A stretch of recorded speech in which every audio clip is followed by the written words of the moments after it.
Japan is set to embark on an ambitious project to test mine rare earth elements from seabed mud near Minamotori Island in early 2026, as reported by Reuters.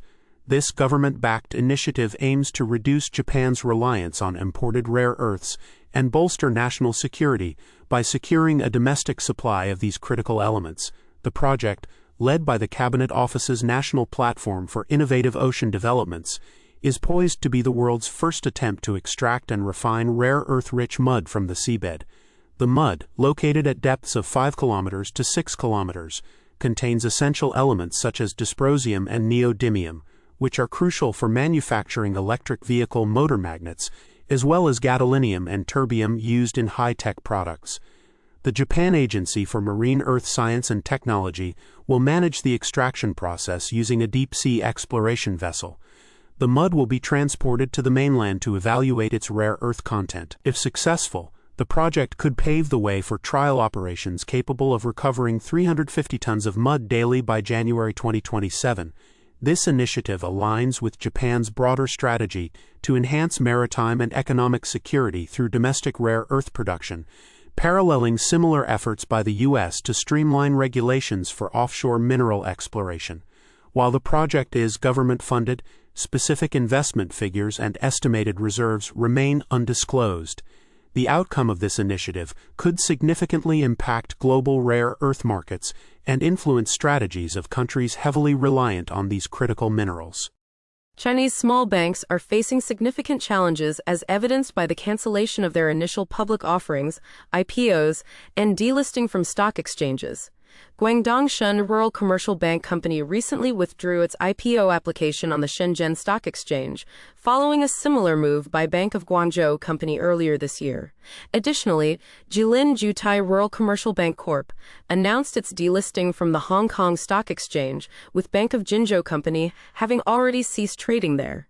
These actions highlight the ongoing profit struggles within China's smaller banking sector, which are exacerbated by declining net interest margins and increased competition for deposits.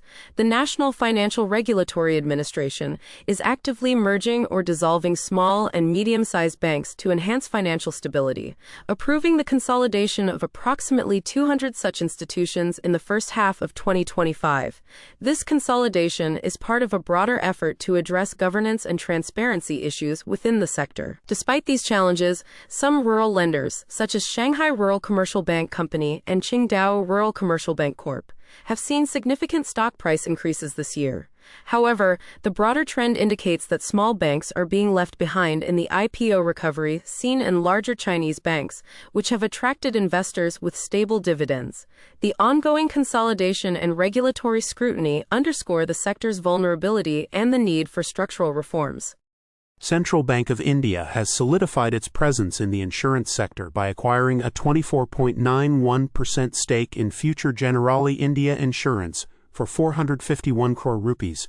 This acquisition, completed on June 4, 2025, and approved by the Competition Commission of India, Reserve Bank of India and Insurance Regulatory and Development Authority of India, positions Central Bank as a significant player alongside the Italy-based Generali Group, which holds the remaining stake. This strategic move is anticipated to significantly enhance future Generali's bancassurance channel, potentially doubling its contribution from the current 6 to 7% to 10 to 12% over the next 3 to 5 years, according to Anup Rao, the company's managing director and CEO. The partnership is expected to leverage Central Bank's extensive customer base, facilitating future Generali's expansion into underserved rural areas, thereby boosting its business growth. With a gross written premium of 5,408.16 crore rupees in FY25, future Generali aims to nearly double this figure to 10,000 crore rupees by FY30, driven by this enhanced distribution capability. Despite the challenges posed by new accounting norms and a subdued performance in the health and motor insurance sectors, future Generali has outperformed the industry with a 10% growth in FY25 compared to the industry's 6.5% growth. The company remains optimistic about maintaining its above-industry growth trajectory, supported by its expanded reach and strategic bank partnership. CoreWeave, a burgeoning player in the AI cloud services market, has delivered impressive results in its initial market phase, with a 300% gain following its market debut and a reported 400% increase in quarterly revenue. Known for its strategic partnership with NVIDIA, CoreWeave leases out NVIDIA's high-performance graphics processing units, GPUs, which are critical for AI model training and inferencing. This relationship is further solidified by NVIDIA's 7% equity stake in CoreWeave, signaling strong confidence from the AI chip leader. CoreWeave's recent announcement of being the first to commercially offer NVIDIA's latest chip update, the Blackwell Ultra, underscores its competitive edge in the AI sector, especially as it competes with giants like Amazon Web Services and Microsoft Azure. The market's enthusiasm is fueled by the growing demand for AI solutions, with the sector potentially reaching a $2 trillion valuation in the coming years. CoreWeave's early access to NVIDIA's cutting-edge technology positions it as a go-to provider for companies seeking immediate deployment of advanced AI capabilities. However, while the growth prospects are enticing, potential investors should be mindful of the associated risks. The company must continue substantial investments in GPU infrastructure to maintain its growth trajectory, which could challenge its path to profitability. Thus, while CoreWeave presents a compelling opportunity for aggressive investors willing to weather market volatility, it may not suit those with a lower risk tolerance or shorter investment horizons. The Securities and Exchange Board of India, SEBI, has announced plans to bolster its surveillance of the derivatives market following allegations of index manipulation by U.S.-based quant firm Jane Street. Despite this increased scrutiny, SEBI Chairman Tuhan Kantapandi clarified that there are no current plans to curb weekly index expiries, a move that had been speculated in light of the recent enforcement actions. The regulator's decision comes after it barred Jane Street and its affiliates from participating in the Indian markets, accusing them of manipulating Nifty and Bank Nifty levels through intraday strategies to generate unlawful gains worth 4,840 crore rupees. The case against Jane Street has highlighted significant concerns regarding market manipulation and the effectiveness of existing surveillance systems. SEBI's actions underscore the regulator's focus on protecting retail investors, who reportedly incur losses in 93% of derivatives transactions. While the immediate impact of the Jane Street ban is limited, SEBI's ongoing review and potential structural reforms could lead to significant changes in market oversight and trading practices. This development is being closely monitored by market participants, given its implications for the integrity and transparency of one of the world's most active equity derivatives markets. The recent closure of Hudson's Bay, a 355-year-old Canadian retail institution, has sparked a call for legislative reform to better protect workers in the event of corporate insolvency. As the company filed for creditor protection, employees were left without severance pay and benefits, highlighting a systemic issue where workers are often last in line to recover owed wages. Labor groups and legal representatives are advocating for changes that would prioritize employees over secured creditors, arguing that workers lack the negotiating power of lenders who hold collateral. This situation echoes past collapses of major retailers like Sears and Target in Canada, suggesting a pattern in how insolvency impacts workers. The debate centers on whether legislative changes to prioritize workers' claims could deter lending to companies with large workforces. Critics argue that making employees first in line for compensation could make such companies less attractive to lenders, potentially stifling business recovery efforts. However, proponents emphasize the need for stronger safety nets, such as enhanced federal programs like the Wage Earner Protection Program, WEPP, which currently caps payouts at $8,844.22 per year. The Hudson's Bay situation has reignited discussions on labor rights and insolvency laws, with stakeholders urging for reforms that balance the interests of employees and creditors, while also maintaining a viable environment for business lending. The New York State Teachers' Retirement System has significantly increased its investment in Maple Bear Inc., NASDAQ CART, known for its Instacart brand, by 542.8% in the first quarter, as per recent SEC filings. This move reflects a growing institutional interest, with 63.09% of Maple Bear's stock now owned by hedge funds and institutional investors. The retirement system's holdings now total 101,720 shares, valued at approximately $4.06 million, indicating strong confidence in the company's market position and growth potential despite a slight miss on earnings per share expectations, reporting 37 cents against an anticipated 38 cents.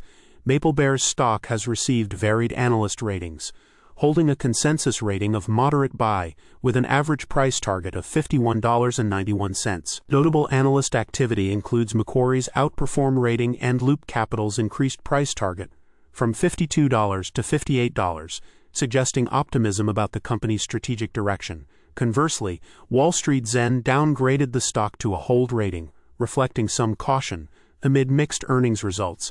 Despite this, the stock has shown resilience, recently trading at $47.23, up 2.5%, with a market capitalization of $12.40 billion and a P/E ratio of 31.07.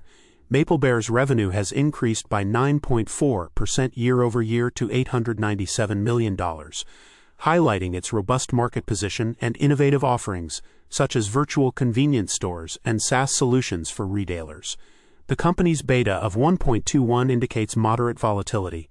The substantial investment by a major pension fund, alongside positive analyst outlooks, underscores MapleBear's potential for sustained growth in the competitive e-commerce landscape. Dassault Aviation's share price experienced a modest recovery, rising nearly 1% to €298.40, following a statement from India's Defence Secretary R.K. Singh.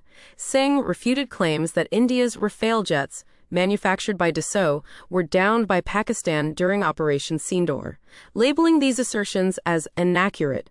This development comes after a 3% decline in the company's stock over the past month. The controversy originated from an Indian defense attache's comments suggesting that political constraints led to aircraft losses during the operation, but Singh emphasized the operational autonomy of the Indian armed forces during conflicts. The market's reaction highlights the sensitivity of Dassault Aviation stock to geopolitical developments and defense-related news. Prior to the recent dip, the stock had surged by approximately 66% following the successful execution of Operation Sindoor by the Indian Armed Forces on May 7, 2025. Analysts such as Anshul Jain from Lakshmishri note that Dassault's shares have been consolidating within a narrow range around €299, with potential for a breakout should the price surpass €306. This situation underscores the importance of geopolitical stability and strategic military partnerships in influencing investor sentiment and stock performance in the defense sector. Brookfield Asset Management Limited, NYSE BAM, has attracted significant attention from institutional investors, with Rosby Financial LCC acquiring a new stake valued at approximately $28,000 during the first quarter, as per its latest Form 13F filing. This move is part of a broader trend where major financial entities, including Bank of Montreal Can and TD Asset Management Inc., have increased their holdings in Brookfield. The company, known for its focus on alternative asset management, has seen its stock rise by 2.8%, opening at $57.12 with a market capitalization of $93.52 billion. Despite meeting earnings expectations with a reported 40 cents EPS for the last quarter, Brookfield's revenue of $1.04 billion fell short of the consensus estimate of $1.29 billion, posing questions about its short-term growth trajectory. Brookfield Asset Management's financial outlook remains optimistic, with analysts forecasting an earnings per share of 1.7 for the current year. The company recently declared a quarterly dividend of $0.4375 per share, translating to an annualized yield of 3.06%. In terms of market sentiment, the stock has a consensus rating of moderate buy, with varied analyst opinions ranging from sell to strong buy. The average target price stands at $59.50, suggesting potential upside. Brookfield's diverse portfolio, spanning renewable energy and infrastructure, positions it well amidst global shifts towards sustainable investments. However, its high payout ratio of 124.11% indicates potential cash flow challenges, warranting close monitoring by investors. Meta Platforms, Inc., Nasdaq Meta, has experienced varied institutional investor activity in the first quarter, with firms like Pinnacle Financial Partners, Inc. and Instrumental Wealth LLC increasing their stakes, while others such as O'Brien Wealth Partners LLC and Yellen Lapidot Holdings Management Limited have reduced theirs. Despite these adjustments, institutional investors and hedge funds collectively own 79.91% of Meta's stock, indicating strong confidence in the company. The company's recent financial performance has been robust, with quarterly earnings surpassing expectations. Meta reported earnings per share (EPS) of $6.43, exceeding the consensus estimate of $5.33, and a revenue increase of 16.1% year-over-year to $42.31 billion. This strong performance is further highlighted by a net margin of 39.11% and a return on equity of 38.69%. Meta's strategic focus on its family of apps and Reality Labs segments continues to drive growth, with products like Facebook, Instagram, Messenger, and WhatsApp contributing to increased user engagement and revenue. Analysts have a generally positive outlook on Meta, maintaining a consensus moderate buy rating with an average price target of $719.29. Notable price target adjustments include Piper Sandler's increase to $808 and Barclays' decrease to $640. Reflecting varying perspectives, the stock has shown resilience, trading at $716.91, within a 52-week range of $442.65 to $747.90. Despite some insider selling by executives like CEO Mark Zuckerberg, the market sentiment remains optimistic. Meta has also declared a quarterly dividend of $0.525 per share, offering an annualized yield of 0.29% and a payout ratio of 8.19%. The company's strategic initiatives and strong financial metrics suggest a balanced risk-reward profile, reinforcing its position as a key player in the competitive technology sector.